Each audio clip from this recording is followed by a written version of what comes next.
What's up, everyone? Jets Takeoff. Today, I want to talk about Denzel Mims and what's the deal, because the New York Jets have simply refused to play him at all. It seems like Mims is the last wide receiver on the depth chart, and many fans, including myself, are wondering why this is happening to a player who we picked in the second round last year, who has first round type of talent. It's really perplexing, but let me dive into this a little bit more. Last week against the Carolina Panthers, week one, Jamison Crowder was out, arguably our best receiver, and so was Keelan Cole, a very productive veteran wide receiver who we signed in free agency, had a good career in Jacksonville. So this really should have opened up the floor for Denzel Mims to get in the rotation a lot.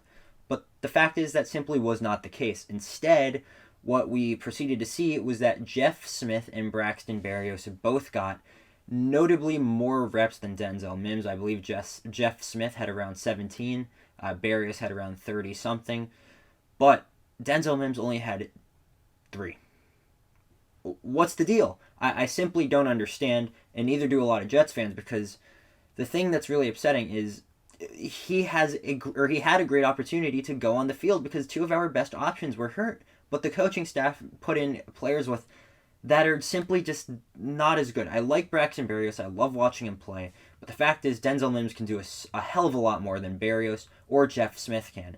And the thing that really bothers me is that with the New York Jets cornerback room, the reason why we got rid of Blesson Austin, the reason why we aren't signing Richard Sherman or any of the other veteran cornerbacks that are out on the market, the reason that Robert Saleh, or the explanation he gave to us fans, was that they wanted to get younger at the position and get the young guys more reps because they're the future. So if we're applying that principle to the defensive side of the football, why are we not doing that on offense? I understand that Berrios and Smith are relatively young. I think Smith is like 26 or something. But the thing is, Denzel Mims is he's supposed to be one of the building blocks for this team going forward. There's a reason why he was a first round projected pick. This guy, his talent is immense. And we've heard it all offseason how he does not fit the system or the scheme. But honestly, that doesn't matter. And another thing that really rubs me the wrong way is that the coaching staff they're saying a reason why he's not playing, okay, is because he doesn't know all 3 positions adequately, that being X, Y, and Z for receivers. But the thing is, I don't care. Simply, I do not care. We need a red zone target. Yes, Corey Davis can have that ability, but teams are watching. We paid him big bucks for a reason. And I think he is a better route runner. I mean, he could still win some contested balls, no doubt about it. But Denzel Mims, he has a crazy long wingspan. He's a physical freak. He's not afraid to be physical with other cornerbacks and defensive backs.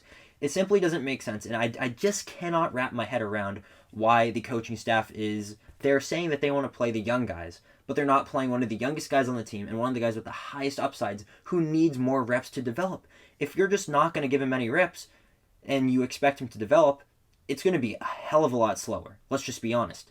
There's nothing more valuable in the NFL than on-the-field game time snaps to get them adjusted to what the NFL really is like. So that really upsets me the wrong way. And I've listened to all of the press conferences from Zach Wilson, from Robert Saleh, and from Mike LaFleur today when he gave his Thursday press conference. I don't know why I stumbled there a lot, but the thing is, Denzel Mims needs to get playing time, and it's going to be even harder for him now due to the return of Jamison Crowder and also Keelan Cole. So the question really is, what is the plan for Denzel Mims? I don't know, but I want to see him on the field, and I don't like this reasoning by the coaching staff. They're not applying their principles to both sides of the field. It makes no sense.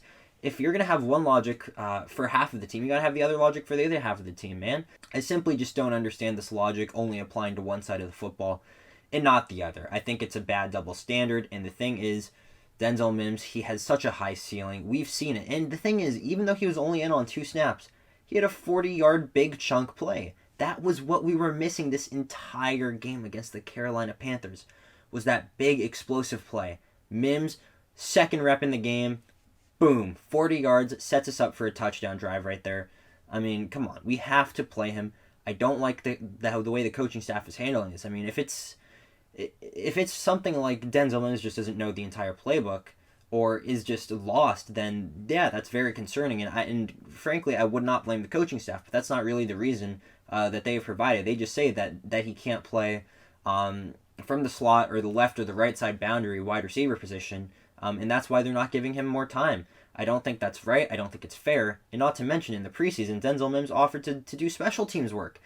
I mean, from what I'm seeing, he has good work ethic considering the amount of time he's missed due to unfortunate circumstances. So I'm sick of it.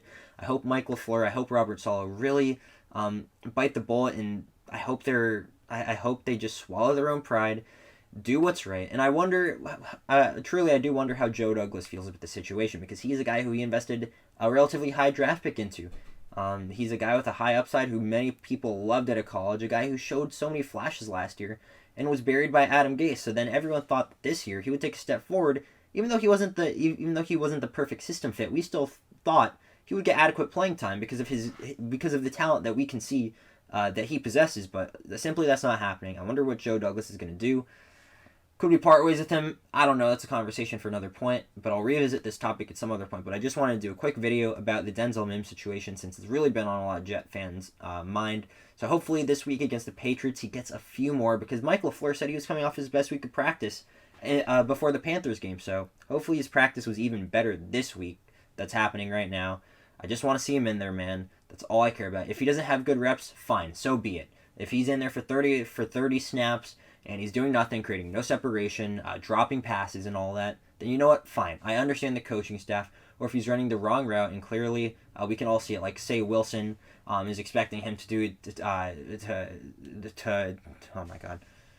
So say like Wilson is expecting him to do a 5-yard out, but instead what he does is a shallow hook like that. I can live with, I can understand, but man, get Denzel Mims in the game.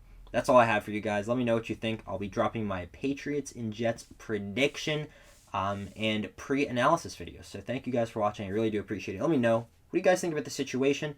And what do you think about the setup? I'm thinking about maybe doing more videos down here, because I kind of do like the setup and how I have it going. So thank you guys for watching. Take care, and I'll see you all later. Peace.